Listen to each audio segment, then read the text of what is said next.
At least 17 pro-life crisis pregnancy centers have been vandalized since May 2nd. The latest after a Republican Washington state legislator's office was torched on June 13th. Two masked individuals were caught on security cameras breaking into the office of Representative Andrew Barkas with a hammer, then throwing a lit flare inside. No one has yet claimed responsibility for the attack. Representative Barkas has been outspoken in his support for the repeal of Roe v. Wade. Last week, several crisis pregnancy centers were vandalized by pro-abortion groups. How is law enforcement and how are lawmakers responding? Joining us for an update into the investigation into the firebombing of his crisis pregnancy center in Buffalo, New York, is the president of CompassCare Pregnancy Services, James Harden. Jim, I want to jump right in. When you last joined us, you said you had turned over video surveillance footage of these arsonists who firebombed your facility to local law enforcement. Where does that investigation stand now? And have any arrests been made in your case? Is the FBI involved? Well, thanks for having me on the show again. The investigation has not yielded any arrests. No reports have been issued to our knowledge by any local, state, or federal law enforcement agency. And we're getting very frustrated with the lack of results.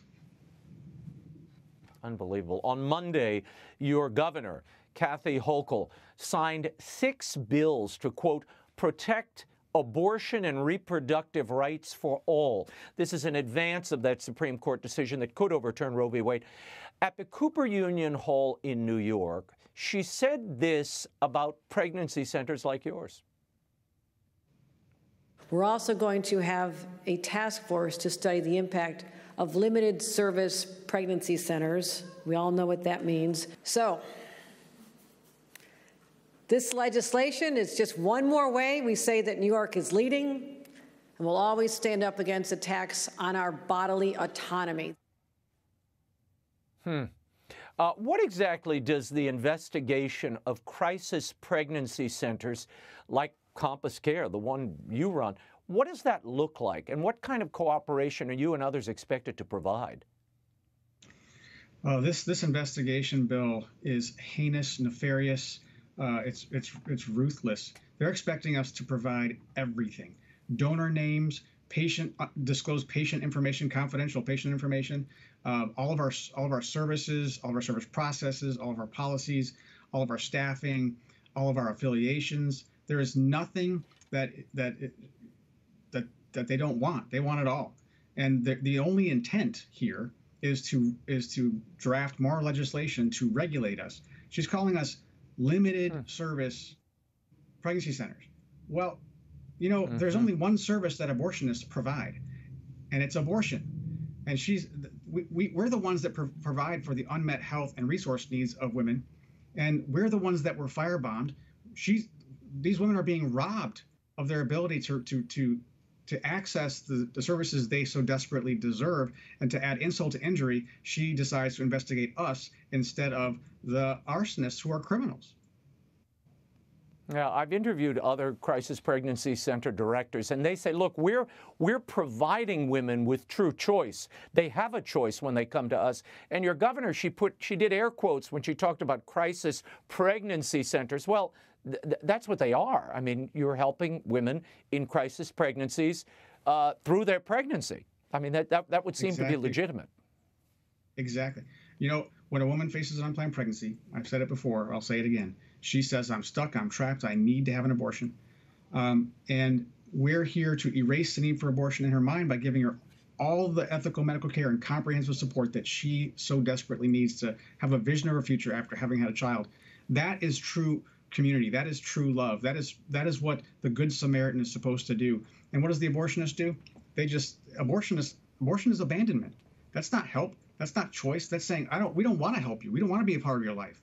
And just give us some money and be gone. That's what abortion is.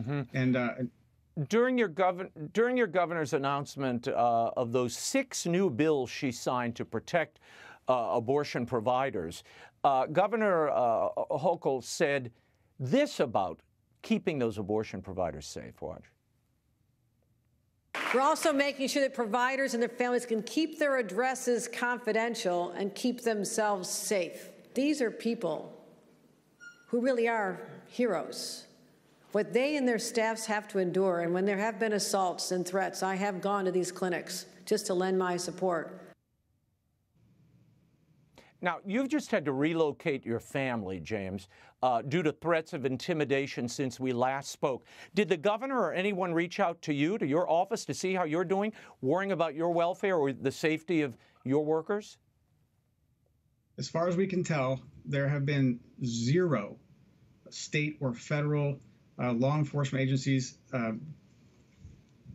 that are interested in providing resources to protect pro-life organizations and people like us. So, no, nobody's reached out to us. Your clinic was firebombed, Jim. It was firebombed. God be thanked that nobody was in there at the time. And no one has contacted you? FBI's not investigating this? The state is not involved in any investigation of domestic terrorism? The state has not engaged their domestic terrorism, as far as I can tell, they have a domestic terrorism arm. However, the Federal Bureau of Investigation is investigating with local police the national trend, the crime wave, the pro-abortion crime wave. So there is some federal investigation going on, but they're not actually using any resources to protect pro-life pregnancy centers. You know, the governor spent $35 million to help the abortionists increase their security, even though they're not getting threatened and they're not getting firebombed. The pro-abortion group Jane's Revenge has claimed responsibility for vandalism last week at a Des Moines, Iowa crisis pregnancy center. The group also put out a communique on Monday, June 13th. They're issuing communiques threatening further violence to crisis pregnancy centers. It reads this way: your 30 days expired yesterday. We offered an honorable way out. You could have walked away. Now the leash is off. And we will make it as hard as possible for your campaign of oppression to continue. We have demonstrated in the past month how easy and fun it is to attack. We are versatile, we are mercurial, and we answer to no one but ourselves. We promise to take increasingly drastic measures against oppressive infrastructures. Rest assured that we will, and those measures may not come in the form of something so easily cleaned up as fire and graffiti. Now, so far, there don't seem to have been any arrests in these cases where members of this group have attacked. Does this surprise you, James?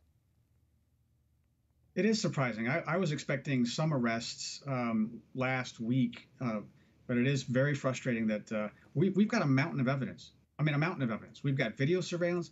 We've got video cameras trained on all the points of penetration. We've got cars, license plates, IP addresses, you name it. We've got, from what I understand, we've got a mountain of evidence, and I'm not quite sure why arrests haven't been made yet, but they have not. And neither has the Biden administration allocated any resources whatsoever to engage in the investigation through the Department of Justice. This is domestic terrorism. See, yeah, I mean, it would seem to me if any group is being firebombed or attacked or buildings defaced, whether that's a hospital, a school, a library, or a crisis pregnancy center, law and order and law enforcement, it would seem to me, should bend resources to making sure that's not happening. Terrorizing citizens for doing their job, as long as they're not hurting anybody, I don't understand why resources aren't being expended in that way.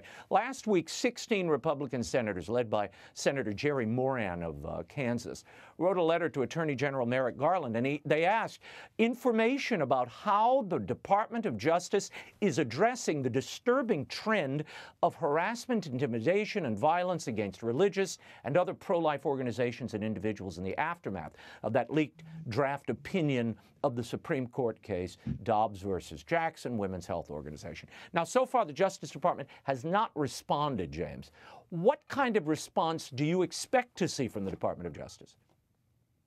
Well, we expect the Department of Justice to protect all citizens, no matter what their ideology, especially the ones that differ with government. And it appears as though the Biden administration is politicizing the Justice Department. If we don't protect our common humanity, then justice is not blind. If we don't protect our common humanity, if we don't value every single human being in our country equally without partiality, then it, equality is a sham. And let's just be honest about it. When the SCOTUS decision does finally emerge, it's likely that crisis pregnancy centers like yours will be needed more than ever, especially in states that will limit or eliminate abortion services. Do you expect that you'll need more protection in the coming months? And where do you expect that protection to come from? Well, we don't expect protection from the state or federal law enforcement agencies. It appears as though they've been politicized.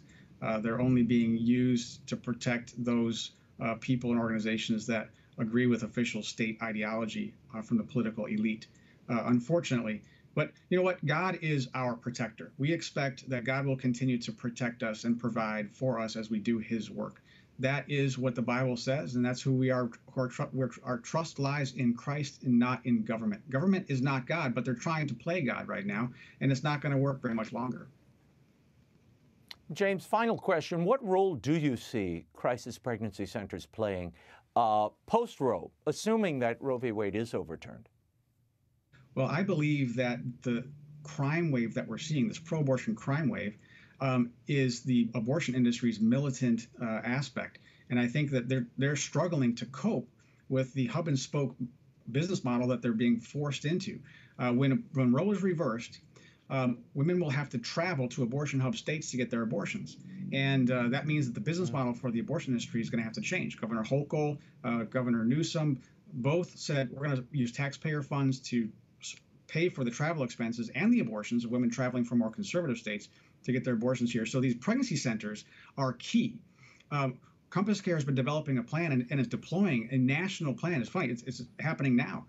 To help 650 pregnancy centers who are using our materials and our strategies to reach and serve 900,000 women seriously considering abortion. That strikes at the heart of the abortion empire, and they're afraid. They're afraid. They're going to lose their business. James Harden, we thank you for being with us. We will leave it there, and thank you for the update. It's my pleasure.